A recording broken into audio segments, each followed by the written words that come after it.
So since it's October, let's make something a little bit spookier with some caskets and skulls. So these caskets right here are actually made out of petrified palm and are really smooth, even though it looks like it's just like some wood up here and some black, but yeah. So when it comes to the skulls, I actually got these ones in a supply box from the Bench Tool Junkies a while ago. And then these ones I actually carved from some silver that I melted down into little blobs and then just carved them out using a ball burr and some other different burrs. So that being said, I already have a design that I drew up for this that I would like to make for both of these. But I'll probably just only show doing one of them because it's going to be the same process for both. But I don't have any silver that is big enough for this or any sheet silver left right now, so let's make some.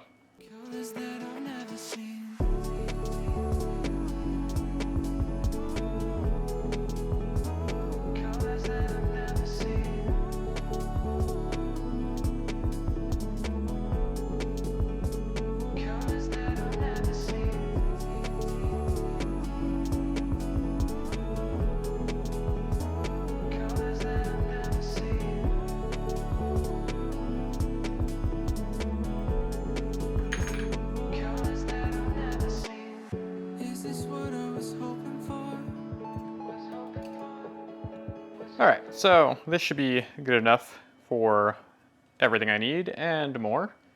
So both of these will fit on here, and then my little bit of extra area should be more than enough. So I probably can cut this in half to make it a little bit more manageable. So you can do that with a saw if you want to, or if you have a shear cutter like I do, you can use that and it makes it a lot quicker.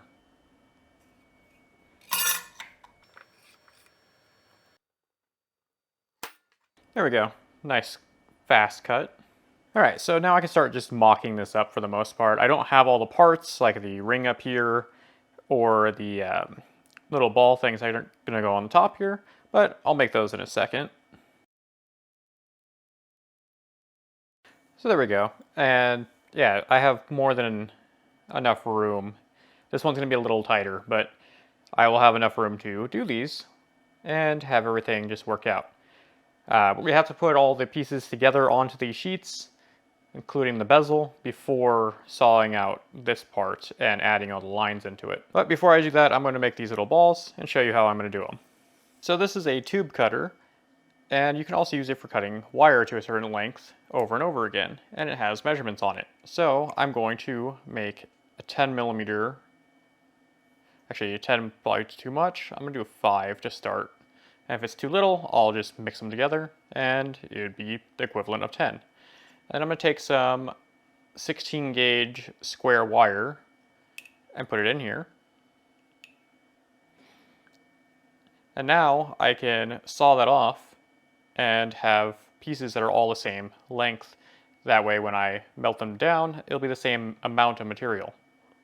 So in doing this, I just kind of butt it up against the bench pin to basically steady it, and then just cut right through it with a saw.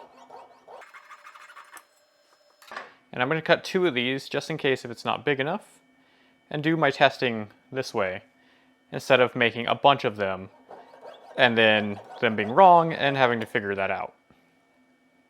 So, these 2 little pieces, we're going to melt them down into little basically flat balls.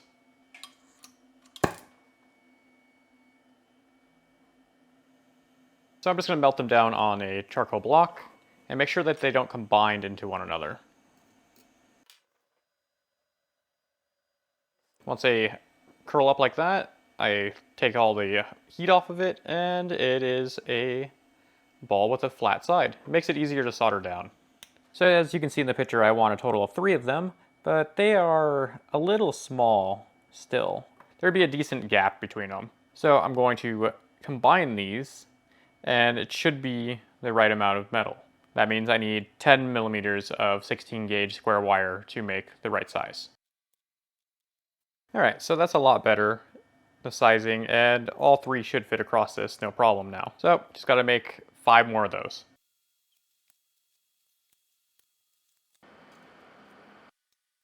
So there we go.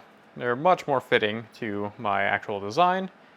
So the next thing they need is to be pickled to remove any of the tarnish that's on them, so they're going to solder properly. Because like this, they probably won't solder that well since they're all dirty. Alright, so as everything is pickling, I need to figure out the whole bezel situation with this, and I'm going to be using this gallery wire, which is the crown, I believe, gallery wire, but it's only one size. But if you look at these two stones, they are different thicknesses. So I need to see if I can even use this on both of them. So on the thicker one, you can see that this will just barely go over this ridge up here. So it will work, but it's going to be kind of hard to actually bend these over it, because it's just going to be the top little part of the crown. Our other piece is perfectly aligned with the bottom part of this wire, and we'll have a lot of the crown covering up the top, which could also be bad because you could be covering too much. So this should work, but it'll give a different look to both of them.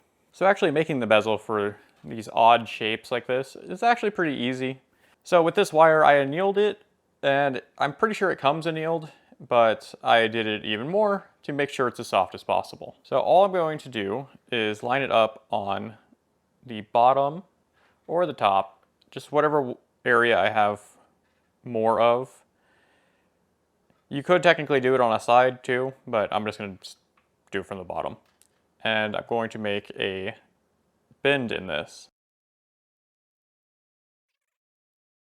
And you're using the stone itself to shape it. You can also use some flat, non-marring pliers to make the bend in this a lot sharper. So just hold it in there, right where it actually curves, and you can push down.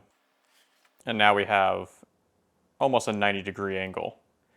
You can't do this with all of them without it getting all out of whack, but you can at least start and finish with really sharp edges. And you can do it with square pieces too, but it's just a little bit harder. So with my piece in there like that, I'm just going to bend this in, and bend my top like that. I'm going to try to even that out. So you can see that we're actually starting to get that nice sharp edge to it. And make sure that it still fits your piece is the main concern here. And then I'm just going to go over here and bend this part down while holding the top to make sure it doesn't bow out. So there we go. And then do my slight bend down here, and then my hard bend at the bottom.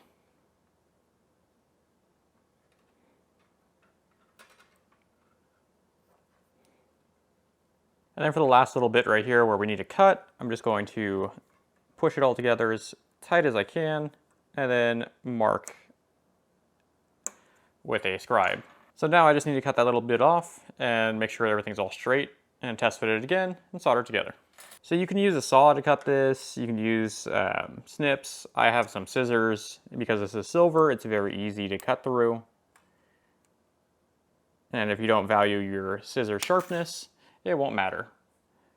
So now that I have that, I need to solder these two together. So you can see how I got those two lined up pretty good. So just need to put some flux on that, and I'm going to solder it from the inside so it's minimal cleanup on the outside and it won't hide a lot of the details on here with the solder.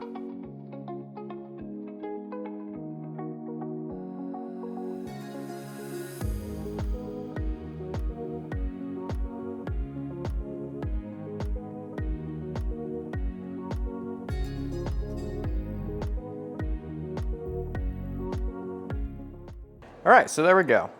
There's most of the pieces done. The bezels fit both of the stones. They're very tight on them, but they should fit fine. If you do happen to have problems with them just not fitting or being way too tight, you can try to move your angles a little bit by using your pliers, or you can even cut down the inside if it's just the right shape but a little bit off and a little too tight. You can use a burr or some sort of like grinding bit to grind down the inside just a tiny bit to make it all fit properly. So the last thing that's missing from this is this little ring thing here, and I'll show you how I make those, because I have never seen anyone do them. I'm sure it's not new, but it's different for sure. So all I need to do is use this, which is a graduated, basically, piece of metal, and wrap my 16 gauge square wire around it to make some jump rings. So I don't need a ton of them, I just need 2.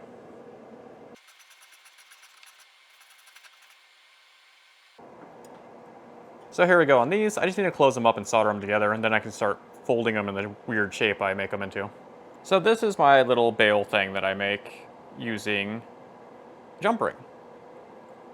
And this is the jump ring that I soldered together so I could make this. I'm going to show you how to fold it in this way to make it so you can just kind of clip this onto the metal. Seeing that this is the metal I'm going to be using, and you can clip it on like that and adjust it and then solder it in place. So I don't know if this is a technique that other people have done, like I said, or if I just came up with something, but I highly doubt that I made something up. So how do you do this? Well, the first thing is I'm going to hammer this down into an oval shape. Alright, so something like that. If you have something that can just make oval rings already, just make an oval one and save you a little bit of time. So the next thing is I need to bend this and fold it. A quick and easy way to do this is to use just 2 flat pliers and grab the ends and bend them at the same time. And you'll start to get a curve to it. And then I'm going to close it up a little bit more by hammering it.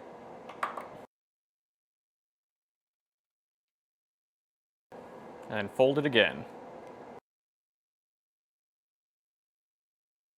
So we're getting the shape down, but it's still way too open. And sometimes you can use the pliers to pull this down, but a lot of times they'll just slip out or you'll pinch your fingers, and I don't want to do that because it kind of hurts.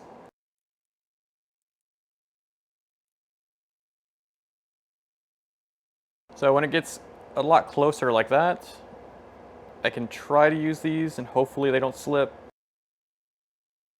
And then you want to test it on the metal you're trying to clip it to.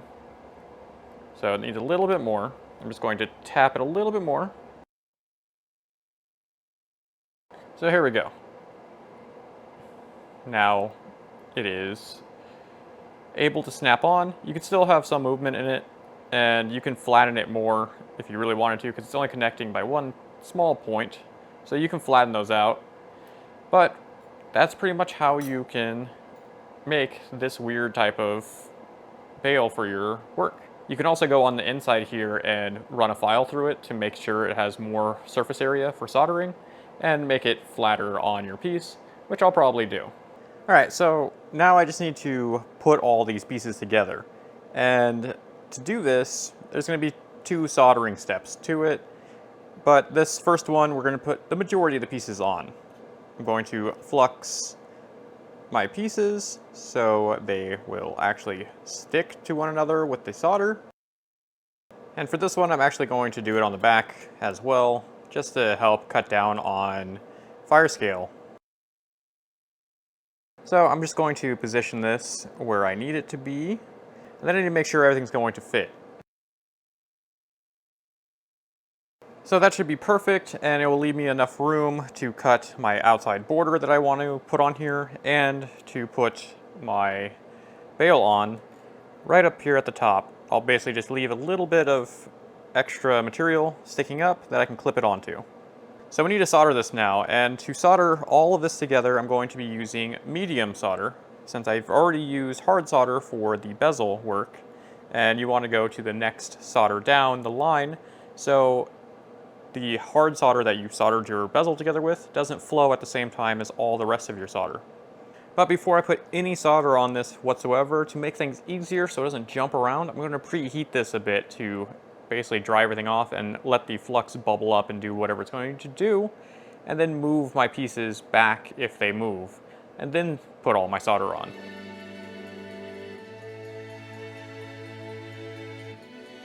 Alright, so that should be good, so I'm going to start adding all my solder chips to this.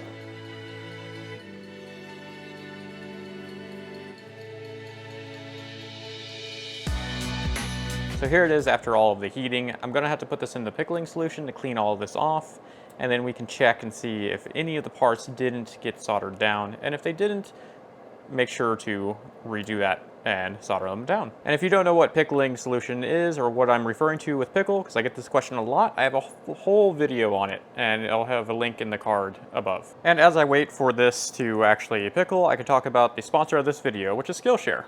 So I thought Skillshare would be a fitting sponsor for my channel, seeing that you come here to learn stuff, and Skillshare is a community for learning. And just like with my videos, you can learn at your own pace. And one of the things I really like about it is every class is project oriented. So you're working towards a goal and not just learning random skills. So you'll actually have something by the end of it. So if you are wanting to start out learning some stuff about Fusion 360, I suggest Kevin Kennedy. He has a 3-part class that takes you from installing the program to getting just about all of the basics down. Also, be sure to check out Vladimir Mariano. He has a bunch of classes on 3D printing and how to think in the terms of actually printing out objects, along with teaching you how to use Fusion 360 as well. So the first 1,000 people to click the link in my description will get a free trial of Skillshare Premium. This gives you full access to the entire catalog that Skillshare has to offer.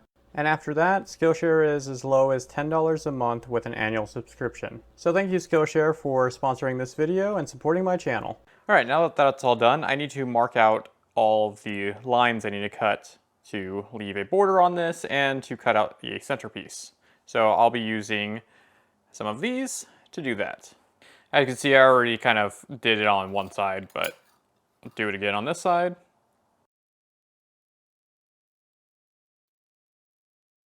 So the outside ones are pretty much done. I'm just going to scribe in the little bit here of the curve. And then let's do the inside. I don't know how well this is going to come up on camera.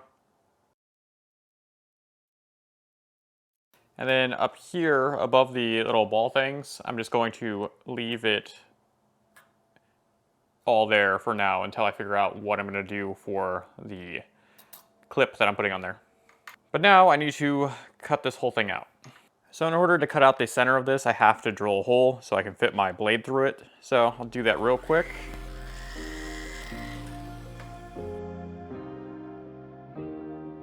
Keep thinking that I could have done something, but now I'm left with an empty heart. No making amends, no waking up. So there we go, nice and simple.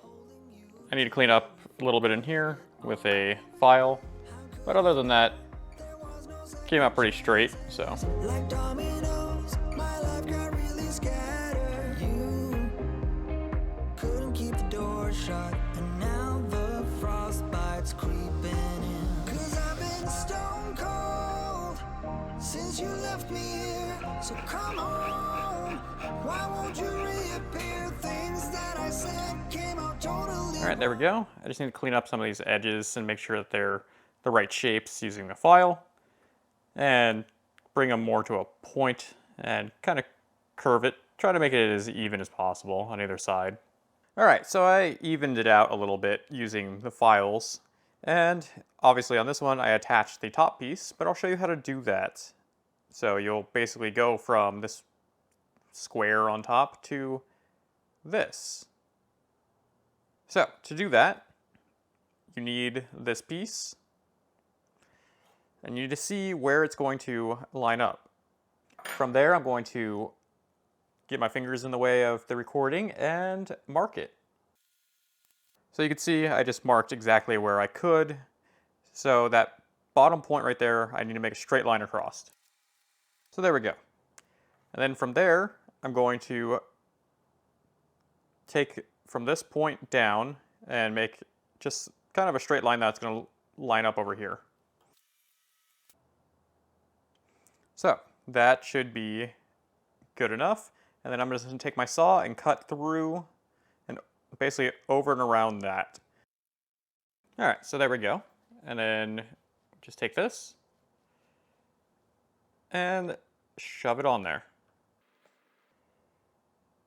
So now we need to solder that on and make sure that it is as even and as straight as possible, seeing that once we solder it on, there is no really taking it off. All right, we're just going to flux this area. And then I'm just going to preheat it.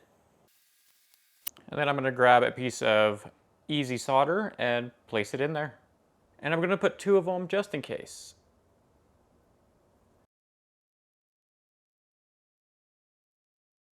Alright, so there we go. And you can see that both sides have solder holding them on. And it has a nice solder joint float all the way around. So that's pretty good and exactly how I wanted it. So I'm going to throw this in the pickling solution and clean it up, and then do a little bit of cleanup work. And then I will show you how to set the stones in here.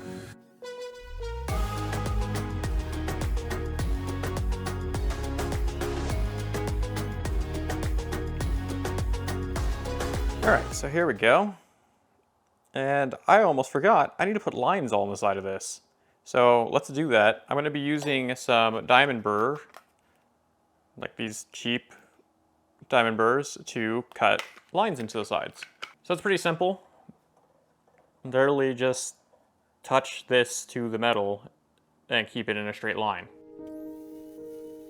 So I'm going to do it there, I'm going to do it at this corner part right here, and then up here.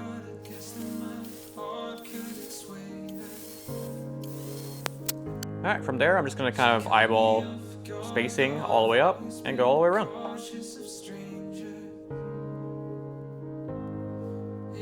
Alright, so both of these are all cleaned up to my liking and have all the line work inside of them. Now I need to patina them before putting a stone in, because some stones don't react well with the patina, which is the liver sulfur, and it can actually stain the stone, and I'm not going to risk that with these, because they are petrified wood. So I'm just going to do the metal. So I just have a disposable cup with some warm water in it, and put in a little bit of liver sulfur and kind of mix it up. And if you've never used this before, it smells like rotten eggs. But I'm going to take both of these and put them on a piece of copper wire and submerge them. And you can see that they're already starting to change. But I'm going to leave these in here for a while. Alright, so this has been in here for like half an hour or 45 minutes, and you can see that they are extremely dark now. So I'm just going to rinse them off, and then we can start actually doing the rest of the work on these and setting our stones. So when it comes to setting, you have some options. There's burnishers and stuff like that to push down the little pieces of the crown wire, or you can use one of these, which is a handheld hammer piece that just hooks up to your flex shaft, and is probably one of the easiest ones to use. I will be using a combination of these, mostly using this one, because it just makes it quicker for me. But these also will help with stubborn parts and just kind of like flattening stuff down. But you could just look up straight burnisher, a agate burnisher, or the bezel pusher. So because these have holes in the back of them, I'm not too scared about actually putting my stone in, because I will be able to push it out from the back. But if you are making something that has nothing in the back here, make sure to put a piece of string or really strong thread, like a nylon thread, through here so you can pull it out. Because sometimes these get stuck and you can't get them out. And then you're pretty much either ripping everything apart or you're finishing it right then and there.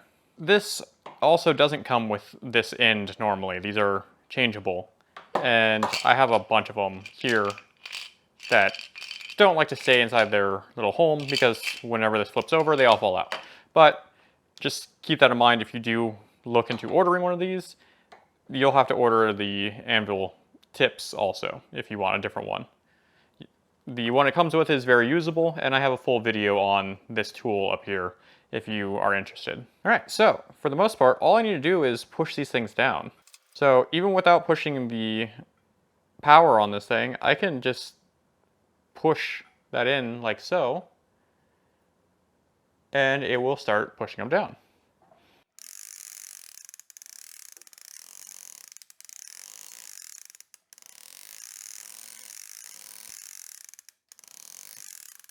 So these are the easiest types of bezels to set, in my opinion, just because there's prongs, you just push them down, you're good to go. A solid piece is way harder because you have to get it all tucked in and flattened perfectly, or it looks really bad. So, for instance, let me show you with this. You can literally just go through and push these down. And you could push multiples. But it won't go down as far as you need them. So you kind of need to rock them into place. Also, using the hammer will start to flatten and shine these up. And this will too a little bit, but not as much. And if you want to use a burnisher to do this, you totally can. Because you're just pushing stuff down, basically. So if you try to use your fingers, it really doesn't do anything. So you need some sort of pushing tool. So there we go. It's pretty much set in there.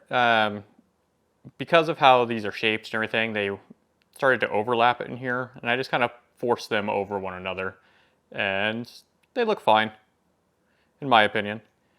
You can figure that out more when making the bezels if you wanted to, and count out how many go across and all that other stuff, or you could just do this and it looks fine. You can also press on the sides here to make sure that everything is all nice and tight, but I can't move the stone whatsoever. There's no play or wiggling, which is very nice. So I'm just going to leave it as is. And if you remember from earlier when I was doing this, this barely has the pieces sticking up over it. So you can still push these the same way. So you can see the 3 that I did right there that are holding it in place now. So you just have to go around the whole thing and do that.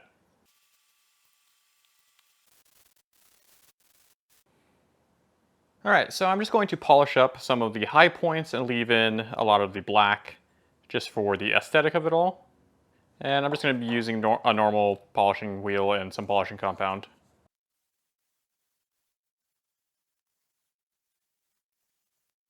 There we go. That's as polished as I'm going to get it. I just wanted all the top areas to have a nice little shine to them, and then everything else to keep that dull looking dark black to them.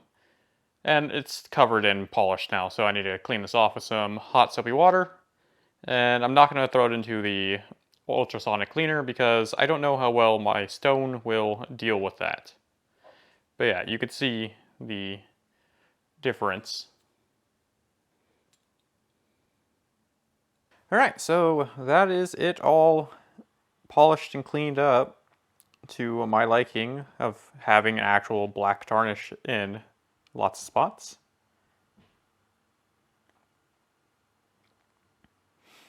And this one still needs to be done, but I will do that on my own time, seeing that I don't want to go through the process twice in the video. So all that this needs now is a chain to be put through here, which you can pick from any chain that will fit through this, or you can design this to fit bigger chains if you need something bigger when you're making it. But other than that, this is all done. So that's about it. If you have any questions, feel free to leave a comment. If you liked the video, leave a thumbs up, and I have a bunch of videos over here that you might also like. Other than that, thanks for watching. I'll see you guys next time. Bye.